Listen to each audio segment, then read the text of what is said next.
Umid opa, ayol kishi yosh va sog'lom bo'lish uchun nima qilish kerak? Shu avvalambor bu narsani yoshligidan ham borish kerak. Ya'ni shu 40 yosh yoki 45 yoshga qarab emas, 20-25 yoshdan o'ziga uhud qilishni boshlash kerak.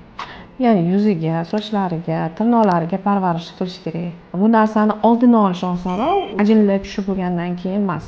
Albatta, stress ham ayol kishini qaritadi. Stressga kamroq bo'lish kerak. Bunaqa holatlar bo'ladigan bo'lsa, albatta psixologga borib yoki o'zini ustida ishlab, yoga, meditatsiyalar bor. Ayol kishi o'zini ustida ham ishlab, ya'ni psixologga bormasdan bu narsaga ahamiyat berib, albatta to'g'ri ovqatlanish ham kerakli vitaminlarni, resurslarni, energiyalarni berib turadi. Nima har doim aytib o'taman, birinchi navbatda genetikaga ham bog'liq. Agar demak genetik tarafdan sizda erta qarish bo'lsa, sizda ham shu holat bo'lishi mumkin. Lekin qanchalik sizda erta bo'lishiga o'zingizga bog'liq. Umid opa, ayol kishi yosh ko'rinish uchun nimalar qilish kerak? Masalan, o'zingizga siz ham yaxshi qaraysiz. Yoshingizga nisbatan ancha yosh ko'rinasiz. Nimalar qilasiz? Shu savol ko'p beriladi.